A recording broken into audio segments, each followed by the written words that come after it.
All right, let's. Are you done watching Shonduras for a little I'm bit? not done watching it. All right, let's get this. I will go back to it. Let's get this show on the road. I feel like on the video version, my face is going to be super red. It doesn't look red to me. Okay. Well, if it does, it's because of jujitsu. People were rubbing all over my face. So if it looks red, that's why. I don't think you look red at all. All right. Welcome to episode 7 of After Bedtime. 7. Episode 7. We're almost 2 months into this thing. 8 weeks total.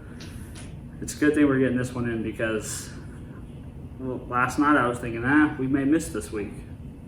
But I'm glad. No, I knew I was gonna do it. It's just last night I was like, nope. Don't want to. I have those moments too. But I'm glad we're doing it now. Because I like to talk to you.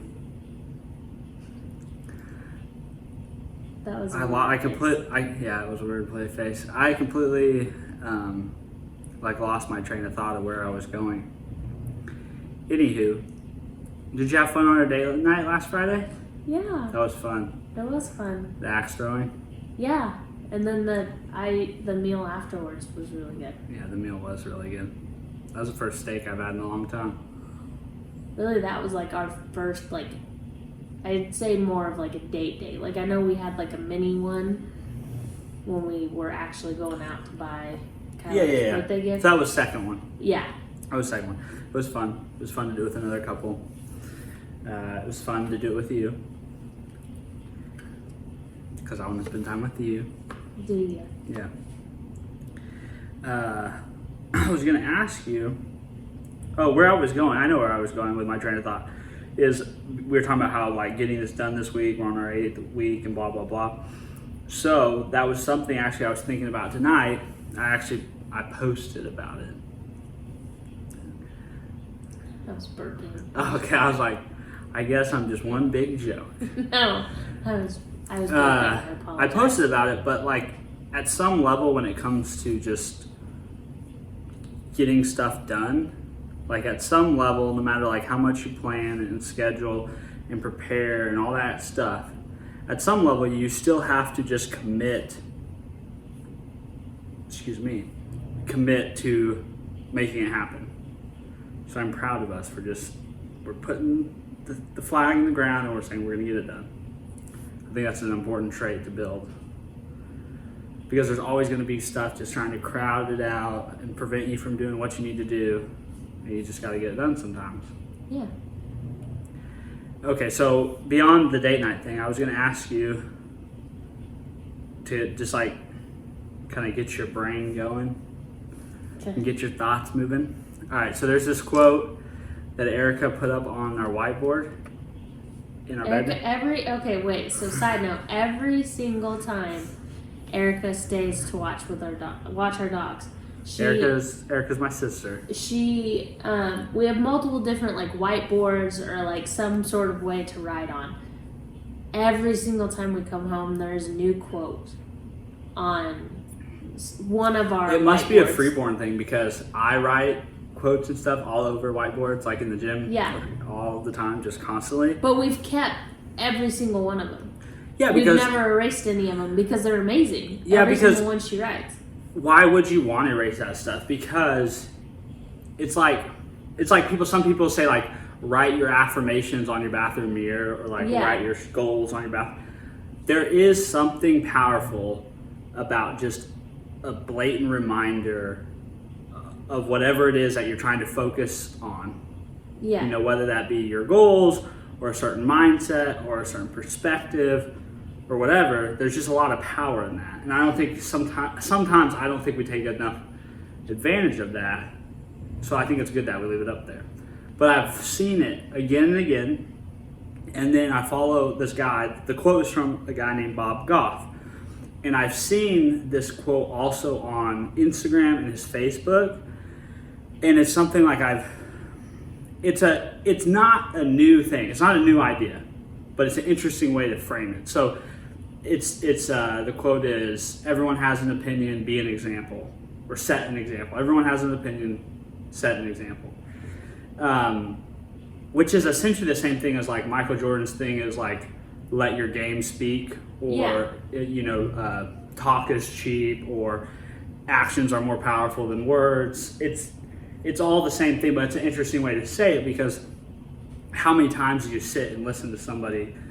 Well, sit and listen to somebody. What's the word? Listen to somebody talk about or spill their philosophy on something, their opinion on something about this, and rant on and on about how people should do this and how people should act like this and how kids should act like this.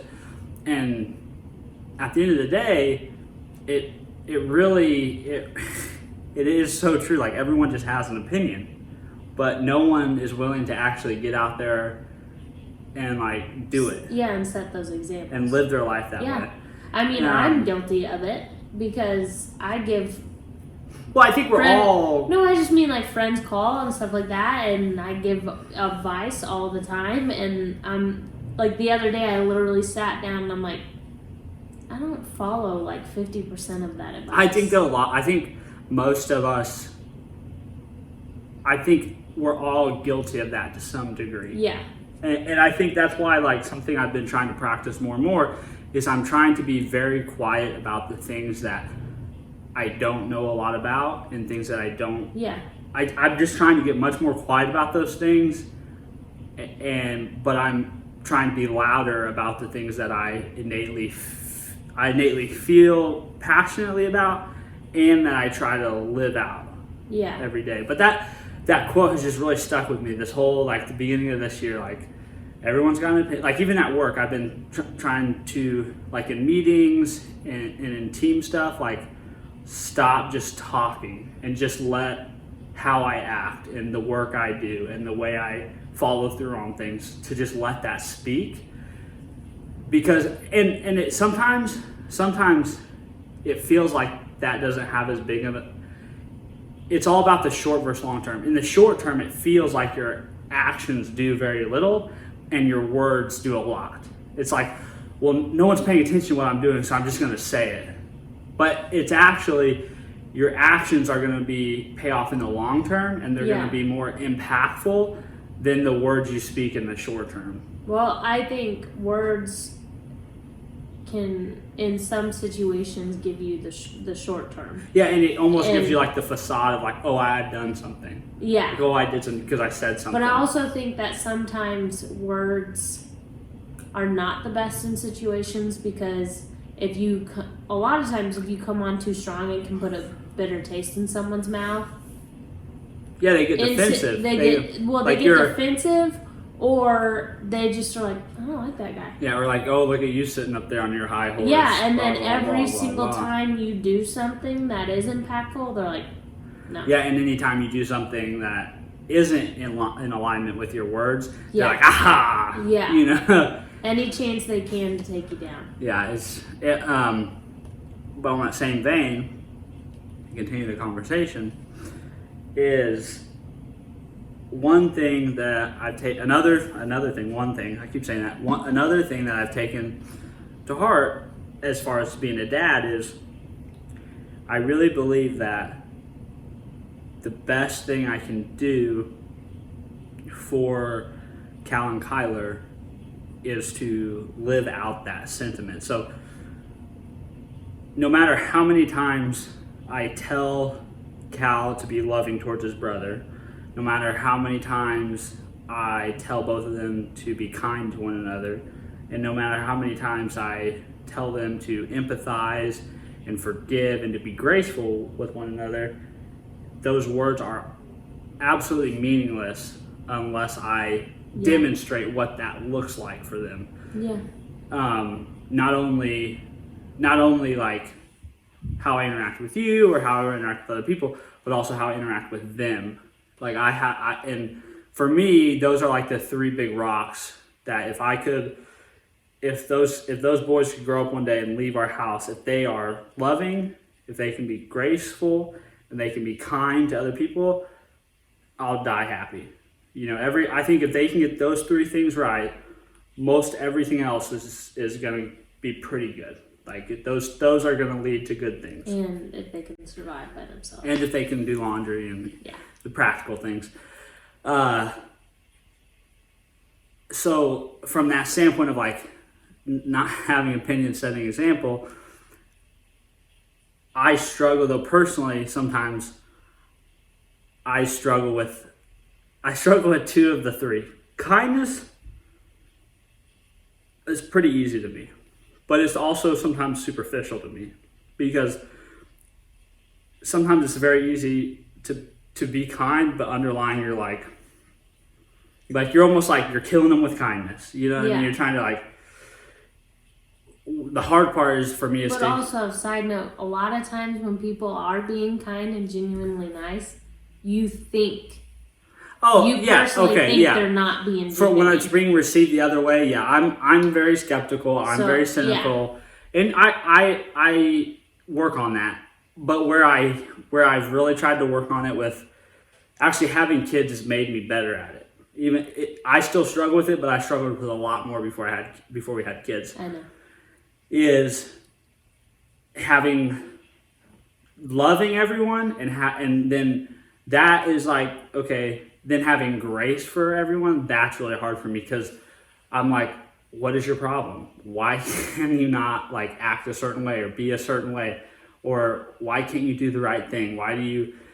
And what's helped me, I guess the reason why I'm sharing this is because one of the things that has helped me personally is now like I try to look at everybody like, okay, that person was not born this way. Like they're mean or they're angry or they're upset, whatever negative thing that I'm perceiving from them, I doubt that they intentionally want to be that way, and I doubt that they were born with that in them. I try to have understanding that either something is going on inside of them or somebody put something into them that this is happening, that. And then the second thing I layer on top of that is like, that is somebody's, like however cliche it is, that's someone's baby. Like that was somebody's son or someone's daughter and still is. And so I try to draw on that to see them the way I see my kids. Not that they're my kids, but to see them in that light, that they are good. And if Cal was acting out, it doesn't mean like if Cal's acting out, it's not like Cal's a terrible person. Yeah. Like I don't see him that. I still see him as like this kind, good spirit, and he's just having a moment. But sometimes with other people, it's very easy to just. Well, I also think what people need to realize is that a lot of people and how they act. And you're like, God, they're acting like a toddler. Well, they may never have been shown how to act properly. Yeah, and they for what I try to, and I guess that's the key, is like trying to abstract it from that one little interaction and trying to really empathize and put myself and understand, okay, what is going on here? Maybe there's stuff behind the scenes. Maybe they had a fight with somebody, or just take it as that. They're human. Every single person in the world is allowed to have a bad day. But the biggest thing is that you just gotta realize that you're having a bad day and apologize for how you act, or just hope that everyone in the world can just give you a pass for that. Well, and I think that's where the grace thing comes to me. That's where it ties back into what we were talking about, or what I was talking about was. Like yesterday, I was having a bad day. Yeah, and being able to have grace and understand, that sometimes that's difficult for me, because in my very selfish brain, I go to, okay, why can people not just snap out of this? Why can you not just act differently or feel differently and I think, but I have to, if I want my sons to be graceful people, to have understanding and empathy and forgiveness for others, that's like something I have to continue to work on through the years moving forward. Because actions really do speak. Yeah, words. If your kids are going to be who you are, like as much as parents want to try to ignore that and belittle that and try to act like that's not the case, that so much of human behavior is just observing and watching and because a parroting good portion of their life, for the whole first year of their life, they're just watching you. And even now, like, who... Well, just like the first year of their life, they can't communicate well. They literally, the main thing is their brain is absorbing everything in their world. The whole first year of their life, they are literally just watching you. And I bet if you were to map out, like, by hours, like, for the first 10 years of your life, an overwhelming amount of it. Like, I would guarantee 80% of it is just hours spent with your parents, interacting with your parents, watching your parents. Kyler wanted you to pick him up, and he kept saying work out because he knew that got him outside of the house. Yeah, so he knows if he can go to you and say work out, well, that means I can get out of the house. Like, that sounds really bad. Like, I don't ever take them outside, but I do. No, I know. It just illustrates the fact that there's just that the power of that, in how in our laziness at times, it's much easier. It's much easier to do what our parents always used to tell us, which is like, do what I say, not what I do. It's just so much easier to do that than to have the hard conversation with yourself and say, am I holding myself to the same standards that I'm trying to hold these toddlers to? Yeah. Like, am I meeting that same expectation and that same standard? Some days I feel good about that, and some days I don't. But I think that's the key, is having that honest look at yourself, because whatever your kid is reflecting to you, I'm not saying it's all you, but there's a little bit of something being mirrored back. That whatever is anger, impatience. And I think that's also why me and Cal butt heads a lot more than you and him do, just because I think Cal's a lot more like me in situations. So whenever he does get big, it's very, very hard for me to rein my big anger in certain situations. Like, I literally have to tell myself sometimes, he's 3, he doesn't know what he's doing, and he just needs his mom to help him calm down. But there is a lot of moments where I'm like, gah. Yeah, it's just the hard part of doing that deep work with yourself, because it just has such an impact on them.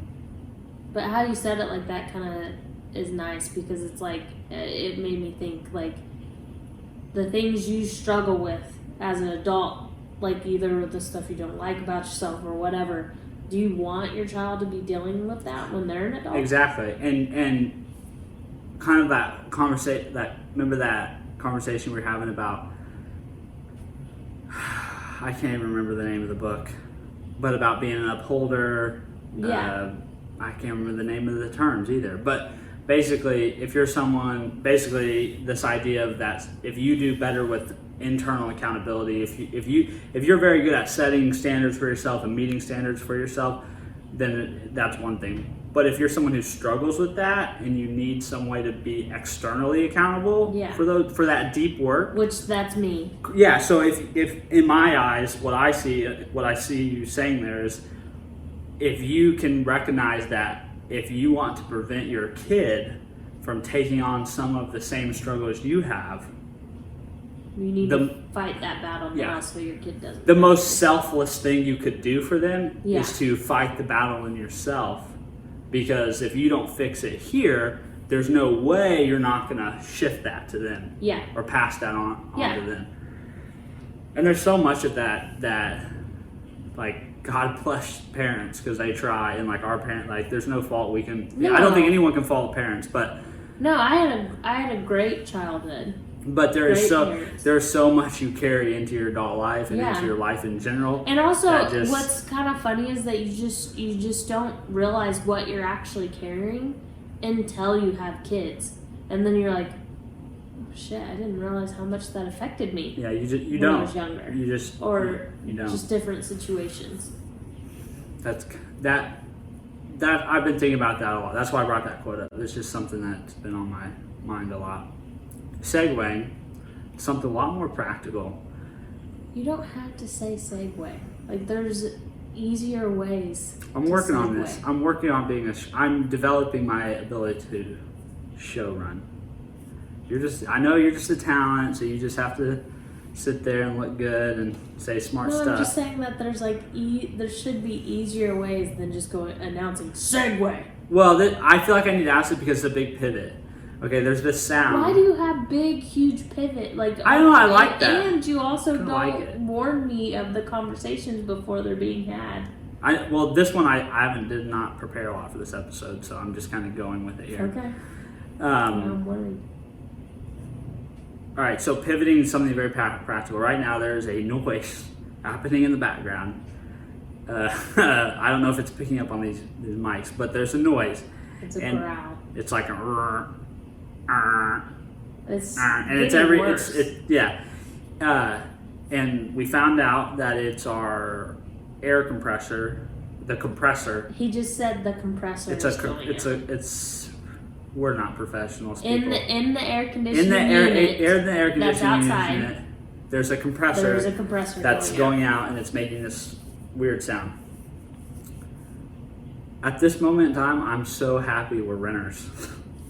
Oh yeah, because I looked it up online, and I just typed in like how much it normally is, and it made me it asked me my area and stuff like that.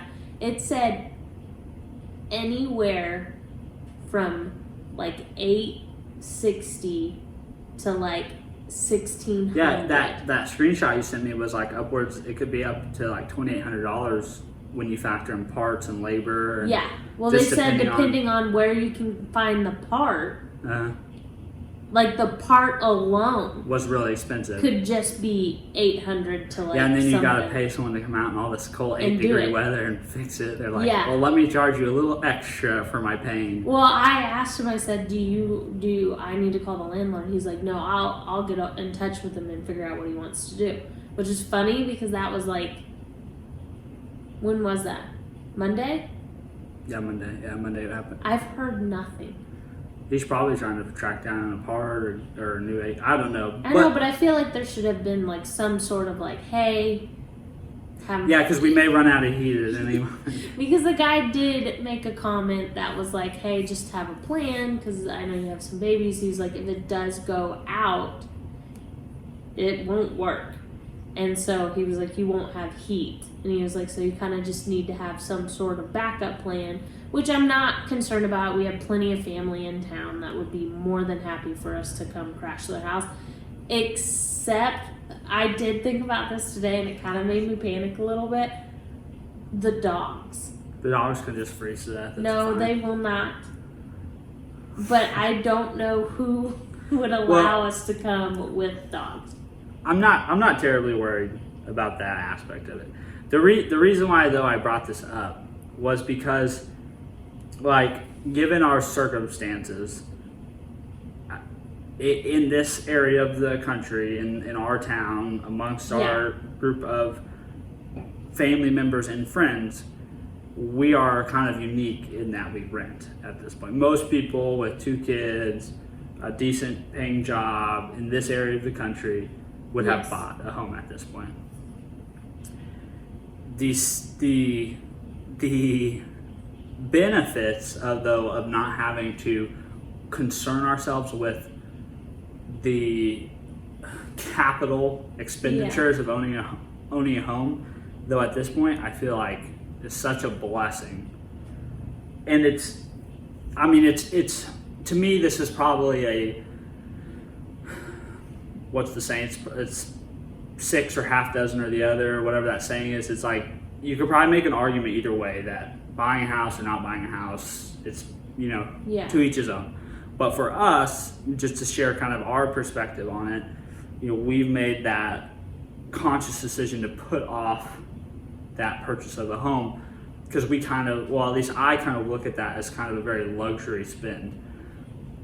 I understand that there's some benefit. It's kind of like a forced savings because it's you're going to take out this big loan, and then you're going to be forced to build equity in it over certain months, and then you're going to hope that whenever you're ready to move on to the next piece of property, that it's appreciated and you can sell it for a profit. I also am not a fully understanding of the bouncing around type. Like, oh, I'm gonna get this house now, and then in like 5 years, well, I think I'll just move. Or like at least my perception of it. Everyone's welcome to share their experience with me, but my perception of it is it's two things. It's one, it's size of your family and circumstances. You change homes out of need. No, I know, but that shouldn't really necessarily be a timeline. Well, no, it's not. I don't know why people put themselves on a timeline. I totally get. And then I think we have no more room. We need to move. And then the second thing of it is that it's also, if you're looking at your home or your property as an investment of sorts, you don't want to hold it. You don't want to buy it high or relatively high, hold on to it for so long that then the market goes low and now you're stuck with it. Either you have to dump it when the value is lower than what you paid for it, or you have to hold on to it longer to let the value come back up, and you don't know if it's going to come back up to where you bought in. Kind of like, I know, but that's sketchy in itself. well, it's a timing thing. It's a market timing. It's the same. Well, I know, it's the same idea like in stocks. Like you never really actually know when the right time is, because then you'll be like, oh, market's high right now, let's go ahead. Well, in 6 months it could be even higher, and then you're the doof that sold too early. Yeah, and see, that's part of like the homeowner thing that kind of, it intimidates me a little bit, is the sense that, I know I'm self-aware enough to know I'm not handy, and so yeah, you might buy this piece of property and it is an asset in some sense. To me, there's two things when you buy the home. There's liability, which is the loan that you owe. Yeah. The asset is any kind of equity you have in your home, and then the idea that you could potentially flip this asset for more than what the liability and the equity is. So that would be good. But unlike a stock, right? I don't have to maintenance a stock. I don't have to make sure it's cleaned or change the AC compressor. I don't have to paint the walls, or I don't have to do all this maintenance and upkeep, which is money into my investment, additional money in that I don't know if I'm going to get a return on, right? So that there's just a lot of hard math, I think, in homeownership that no one ever really works through. Mm-hmm. But I feel like, personally for us, this was a reminder, this whole situation was a reminder to me that it's actually I think in the long run, going to pay off for us, because we're not going to have money that we've invested into the maintenance of the home. We're going to be able to take the money that we would have tied up in mortgage or homeowner's insurance or these capital expenditures or the maintenance of the home, and we're going to be able to use that difference in income to pay down our debts, to continue to invest in other wealth building vehicles like stocks and bonds, things that should, if history holds true, should appreciate at a rate much better and much more stable than what a home should be. At least that's how, based on my... I will say, as a side note, though, Cal said the cutest thing the other day. He said that this today, actually. He was talking about getting a moving truck and putting all of our stuff in the moving truck and moving to our new house. And I was like, oh, we have a new house? And he was like, no, not yet, but we're going to get one. Well, we're going to have to at some point. No, I know, and he said, and I was like, oh yeah, well, we're going to have to find one first. And he was like, well, maybe we could find one like Mia and Papa's, because that one's pretty cool. Yeah, Mia and Papa's house is pretty cool. I said, I wouldn't mind that, but that's a little above the price range. It's bougie. It's not bougie. It's nice. It's a nice home. Yeah, but it's not bougie. You have to work all your life for that kind of home. You know what I mean? I would say, like, my mom's new house, love that one. Yeah. For me, I would just go straight like grungy, but I just dirt, cheap, and No. I know, but That's I know but that. that's the other I issue balanced of that. why I we balanced haven't that. purchased is because I have a whole other level, a whole other standard of what I'd like my house to be. Like, I'm okay with less size as long as it's nicer and newer, and you are the exact opposite. You'd be like okay with just going, not necessarily size, but you're like just the cheapest. At this one we point, can I'm find. kind of like, to buy. I would do 3 things, but one of which I don't feel that we have the skill set to do it. I would buy a home as a live-in flip. So we buy a really POS home, invest like blood, sweat, and tears, and as little money as possible to turn it into something nice. I don't think we have that skill set. Yeah, I know, that's what I'm saying. So that one's kind of off the table. But that one, to me, financially, we don't have enough time to do something. no, like that would be huge time commitment. But that to me is like, because then there's a Yeah. return. There's a lot more confidence there's going to be a significant return because you bought something that was very low value. You're adding value to it, so you can sell it for more. Yeah. And you don't have to worry so much. To me, I don't feel like market timing is as big of a deal there because you're buying like down low. You're not buying something that's been appreciating over all these years. Second would be like a duplex. Now I don't know where I don't think we ever talked about it, but that would be my second one, where we could rent one side and live in one side, and then that rent would help offset the cost of the. I don't mind that. And then ideally, eventually we'd be able to cash flow our way out of that property, rent both sides, and now we have another. Yeah, I don't mind it. It's just, especially when we are living there, I would like to know the person. Yeah, and maybe it would be someone in our family. Yeah. But it's something to think about. That would be the second option.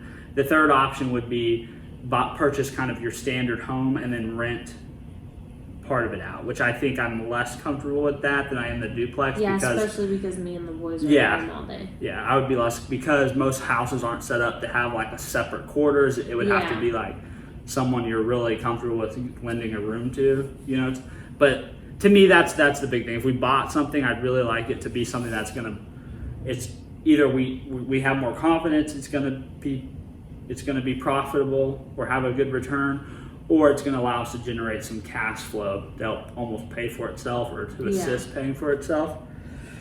But irregardless, because of our school situation and but that doesn't necessarily mean that we have to buy. No. That's what I'm just saying. To Cal's point, at some point we will have to start.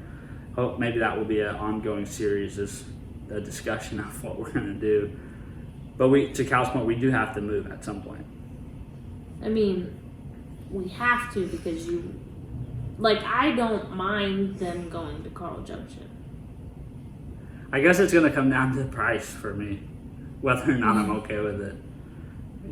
Just whether the. I mean, it's whether the not cost of finding a terribly place. fun to me to think that I have to go and drive close to 30 minutes to take my kid to school. It's a little irritating to me, especially when there's 2 Joplin elementary schools that are no joke 5 minutes down the road from me.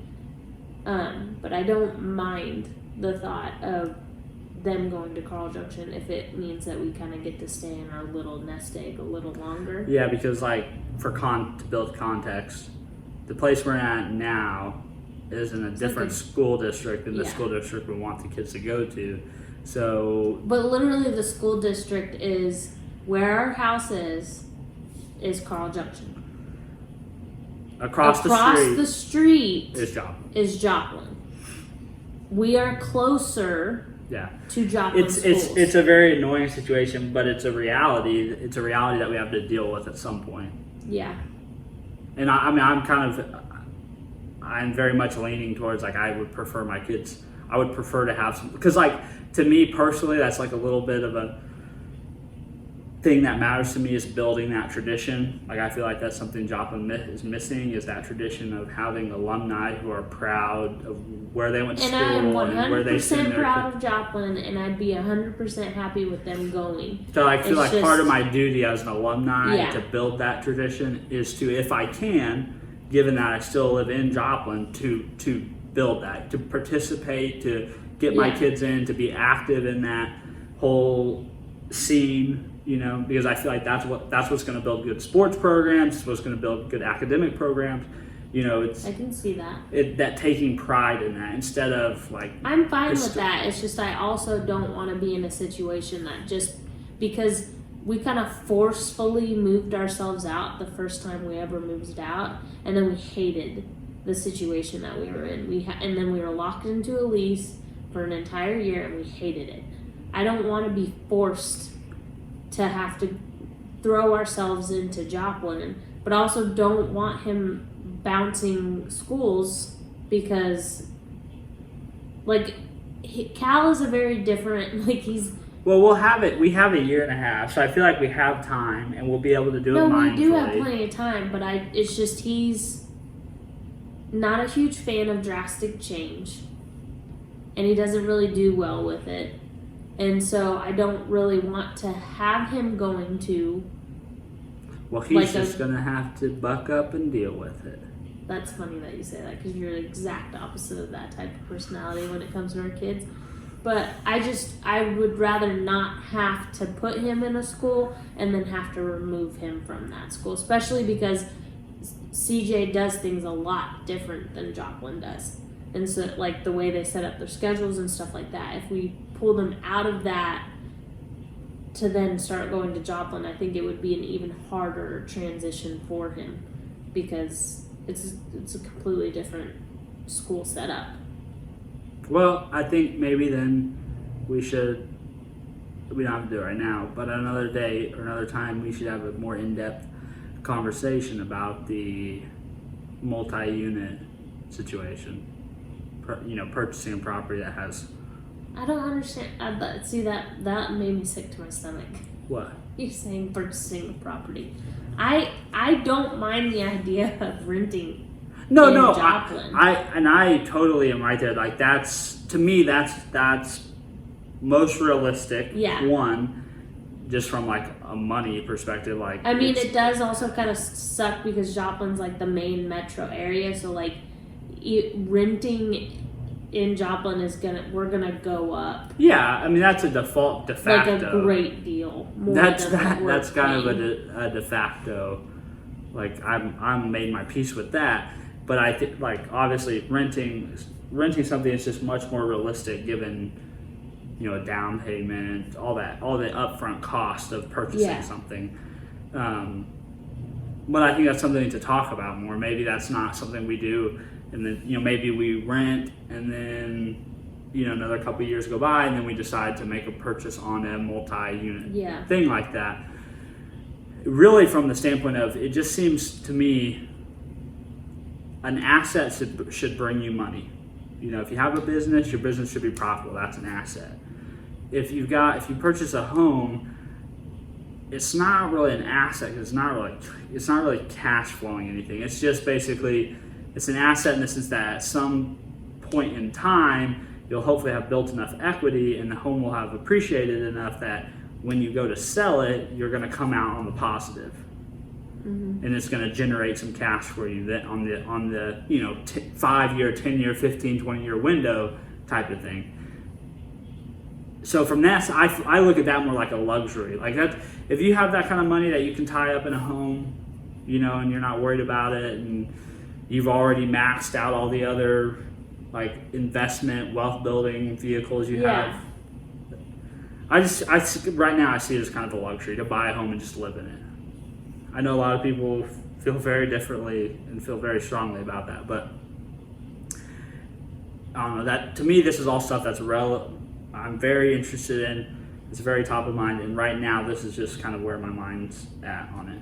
But the compressor, the $2,800 expense, that it's not going to be our expense, thank goodness.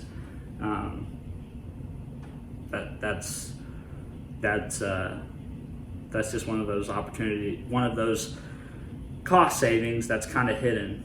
You know, it's like you don't really realize it when you have a home, but at some point you're going to have to drop money on stuff like that in some lifespan of owning. Yeah. But we get to save it and apply it to other things. Or the dishwasher basket. The $80 dishwasher basket. That's insane to me. Things and stuff are very expensive. What do you want to do for Valentine's? So, I need to remember to build context. Today is 13th. We're recording this on the 13th. Most people are going to listen to this tomorrow or afterwards. So, happy Valentine's Day or happy after Valentine's Day. Hope you had a good Valentine's Day. What are we going to do for Valentine's Day? I don't know. I came up with a great freaking idea. And I have other moms to agree. No, Steven, that was bad. I called to make sure that I wasn't just being rude. You screened my idea past other people? Yep. Wow. You thought it was that bad, huh? You had to do some consumer studies? No. I just wanted to make sure, because I could see that I had crushed you last night. This podcast's over. I could see I had crushed you last night by saying I don't think that's a good idea. Yeah, because I thought it sounded freaking awesome. Tell them how cool my idea was. Okay, and you're gonna get a lot of people saying, Steven, that is a terrible Good, because we need more engagement. So he wanted to do like a fondue night with our boys, who are chocolate fondue. We can dip all kinds of things in it. Cookies, pretzels, 4. Strawberries. They love strawberries. You want them to be near blueberries. like a scolding. Okay. We don't even Cal has never even drank hot chocolate. Okay. Or anything he's never drank or really eaten anything that was hot. Okay. I'm not saying that. Metal.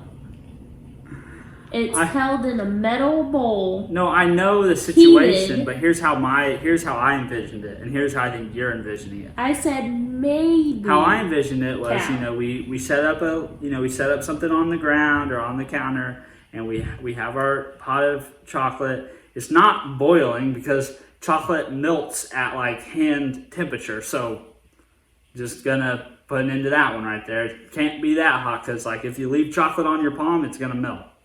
It's got a very low melting point. Okay, but how do you use the fondue food set? Scientist talking here. How do you get it to melt? You got to put the heat on there, okay? But it's not a metal thing so you're worried that is about also contact. being heated. You're worried about the contact of the metal surface. You're out of the frame.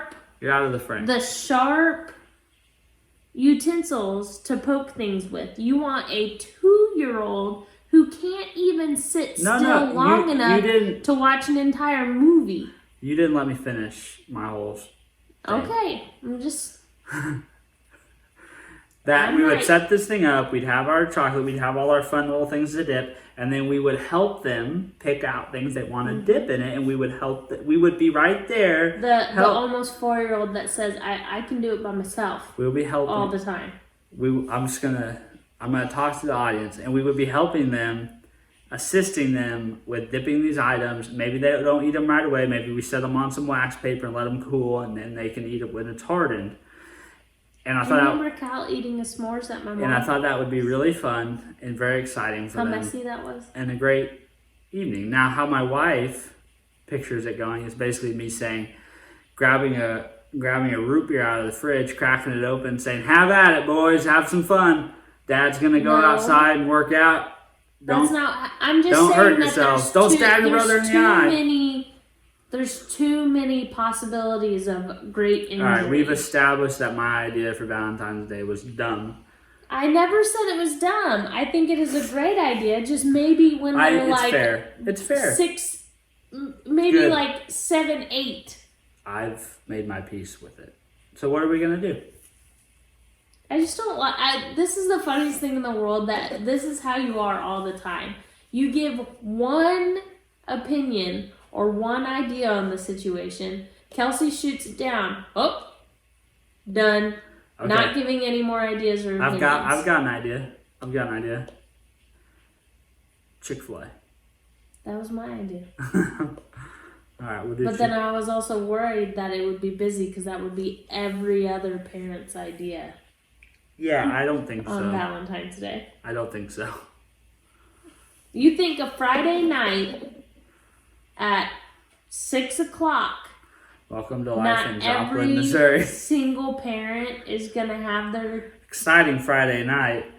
Go to Chick-fil-A and party. You are so rude. Incredibly rude. Oh, okay. Well, we'll do something. We'll come up with something. We'll do something fun. We already ruined the Valentine's Day gifts. Valentine's Day I think gifts it was great to give it to him early because Cal was so excited. You can never. And he got to go to sleep with his brand new Mario blanket. You can never wait on the Valentine's Day gifts. I can never wait on gifts ever because it brings me joy. Are you sure you want to take him to Chick-fil-A with all this coronavirus stuff going on? You gave me the look like, now you have to go and ruin it. Yeah. I shouldn't make a joke about that. The coronavirus thing is kind of, I mean, I've been following on the news and stuff, and it's kind of weird. There's a real weird thing going on in the media with it. It's like, be worried, they're serious, but also kind of like, it's hard to get a beat on it. Like, there's some seems to be some sense of urgency about it or some sense of concern, but then why did you segue into this conversation like, oh, Valentine's Day, happy, and now we're gonna talk about, I don't know, my brain draws these weird connections. What time are we even at? There's no time to even go into a conversation. We've been doing 60 minutes, so we still have another 13 minutes. So okay, well, let's not talk about coronavirus. Let's talk about something else. No, I'm just saying that you're really shutting me down. I wish everyone watched your videoing because they'd see how annoyed I am. All I was saying is that there's a lot more to worry about than just that. Just viruses in general. Like, not locally, but close. A girl just passed away close from the flu. And even that, people just aren't taking it seriously. All viruses are something, like the flu virus. No, you're right. Stuff like that. All of that is something to be concerned about. The coronavirus is getting all the attention right now, but flu is just as terrible. Yeah. And they are worried that they were going to be getting a second round of it. That our flu season is going to go into spring. And it doesn't do that. And so people are still dying from this. And it's just that scares the daylights out of me. Yeah, so good hygiene to avoid getting sick. Don't touch your face. Stop touching your face. You touch your face. Wash your hands. Much. Carry around hand sanitizer. Yeah, and wipe your surfaces. Yeah. And wash your hands. And don't touch your face. And also just the main thing is teaching children good hygiene. Even now, Cal and Kyler, we should be teaching them of washing their hands and stuff like that we don't really do. We should do a whole lot more. A 20-year-old girl. No, I mean it's not it's funny, local, but it's not but funny. Near. I mean I get it. It's serious stuff. Wash your hands. Don't touch your face. Okay, well these are not fun topics, so we'll move off of it. Do you want me to come up with another fun topic? I guess. I had something that I was going to ask you about that was related to me and you, but now I can't remember. It's because you don't sleep enough. You don't think I sleep enough? No. Okay. Let's talk about this. Let's talk about sleep. Let's talk about it. Okay. Scientist. I'm not gonna scientist this conversation. Sleep is important. I agree. I think that at times I probably do I'm gonna be honest, and I'm gonna self-evaluate myself. At times I probably do get too little sleep, but I don't think that it's by much. Meaning that I believe that there's a wide spectrum of the amount of sleep that somebody requires. Now, I think it's a bell curve, meaning the most people generally need 6 to 8 hours of sleep. It's kind of, and I'm sure there's good science. I'm sure there's a wealth, a body of knowledge about this. But my intuition, without having done a very deep dive of all that literature, is that it's a bell curve. There's like vast majority of people need 6 to 8 hours of sleep. Then you have kind of the fringes of that bell curve. Small group of people need 8 to 12, 8 to 10. But you're going along the lines of like to function. No, not to function. I'm saying what they need. What's optimal for them. Yeah, but you're what's also a young 20-year-old guy who I think when you're younger you can have more slip-ups. Like it's not a big huge Your deal. room for error is bigger. I will give you that. There's but a I buffer. think once you start getting up in age, your room for error is not there. Also, if you used too much of your air when you were younger, I feel like it's gonna be a whole lot worse when you're older. And that's what the Steven I'm concerned for. Because right now, yeah, you can go like the little Energizer bunny all day long. But I'm worried for the 50-year-old Steven who's now very sick because he didn't take care of himself. No, I can appreciate that concern. And I would be lying if I said that at times I don't think about that, because I do. One of the things I think about the most is as it relates to Alzheimer's, because Alzheimer's is a buildup of a particular, it's amyloid beta.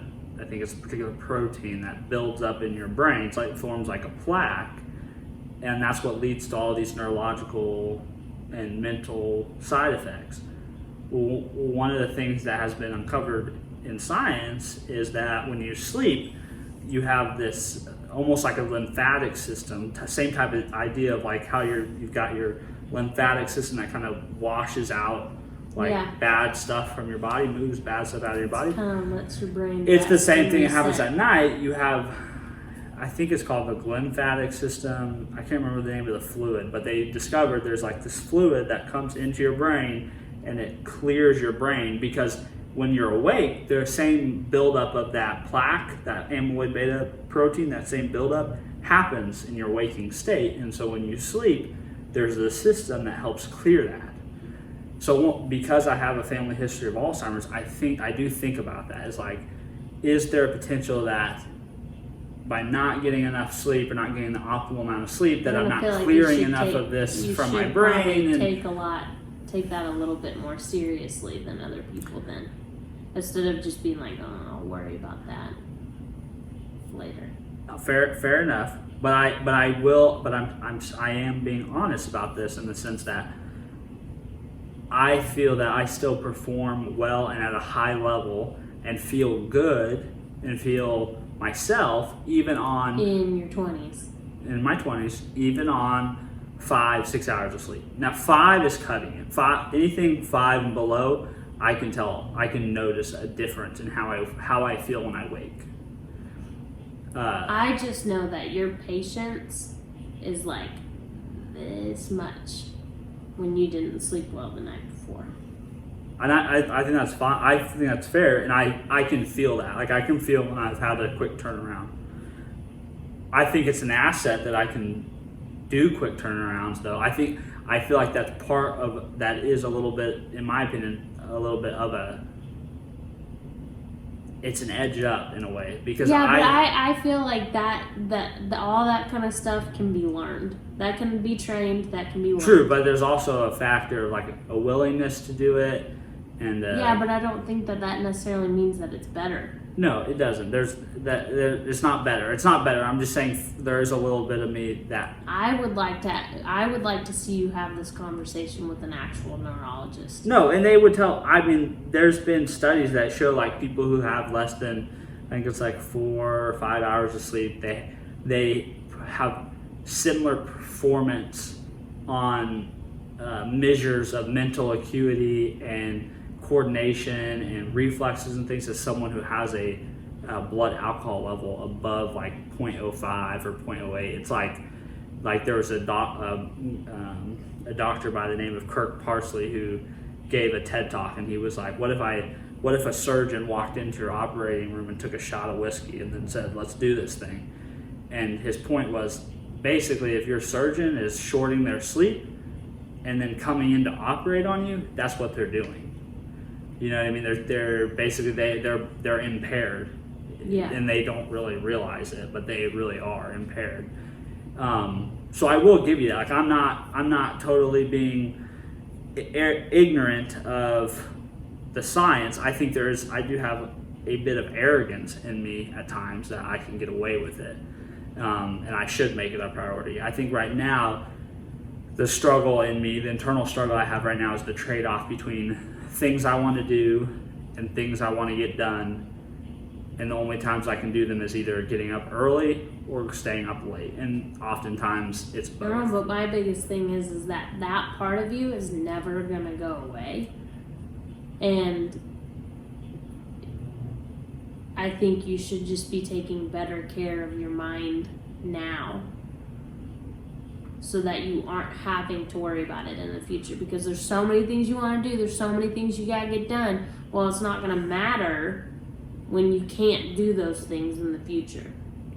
I appreciate you confronting me about this, because you're right. If I truly am playing for the long game here, I should make that trade-off. Hey, I will get a little less done now and take care of my sleep and my mental health and all those good things, and I'll have a lot more years to get more done. Like I also think that it should be argued that it's just, if you take better care of your mind now, because if it does increase your brain function with how intelligent and smart you are at 5-6 hours, can you imagine how intelligent and smart you'll be at 8-10? Well, that's where I would push back a little bit, because I don't feel like if I sleep 8 or 9 hours, I'm better for it. I don't. I feel more lethargic, more turned off, more. But I think that happens whenever you woke up at the wrong moment. I've read stuff about that. Because that if you're in a deeper REM and you wake up, I could see how that person is more lethargic and they can't really break. Okay, so I will make a commitment to do two things. Because I think one thing that's important is, I think going to bed and waking up at the same time is really important. Being very consistent with the time you sleep and the time you wake. Mm-hmm. So I'll make a commitment to be better about that, because I'm not great about that. Second thing, I'll do some self-experimentation with longer periods of sleep. I still think, though, on 6 hours, I feel good and perform well, and I think it's satisfactory. I feel like pushing above 8, 9, 10. I've just never been. I've never been a sleeper like that. You know, I wouldn't push you to 10. I'm more of saying that I think you should aim more to 7-8 hours of sleep a night. Oh yeah, well, now, I think you sleep too much, Kelsey. I'm somebody who could sleep like 8, 10, 12 even, if I got it. But also, everyone in my family has always said that I've just always been a very sleepy person, a sleepy kid. I enjoy having a good night rest. Like, it makes me feel great when I've had a good long rest. Sidebar, though. But I feel like that's part of that person-to-person variation of. And I agree. Sidebar, I don't enjoy it anymore because our bed is crap. Pardon my language. We're not going to get into that. We'll fix it later, babe. It's too expensive. We have debt. We got to pay it off.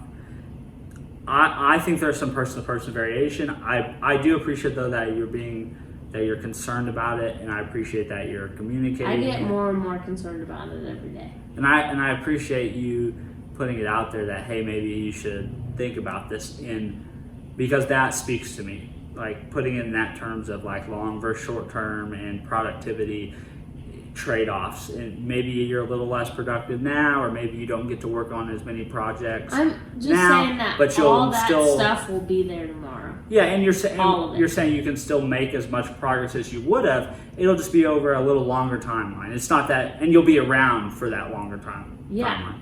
And I think that's fair.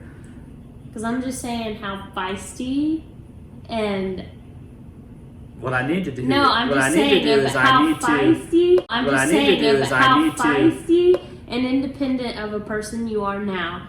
I am scared for the future of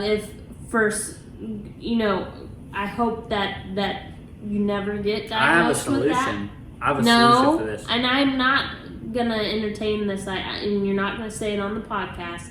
And I'll come after Lane if he ever does a part of the agreement, because I don't find it funny. Oh no. We got a baby awoke. What's on, Bubba?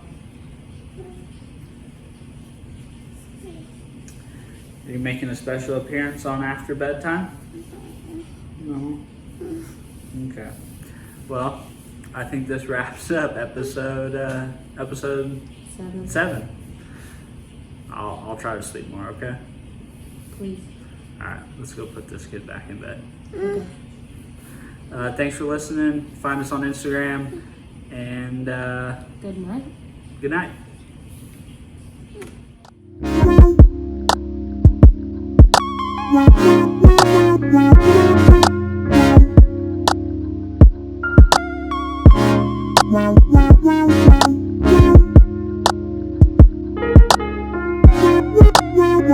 Wow.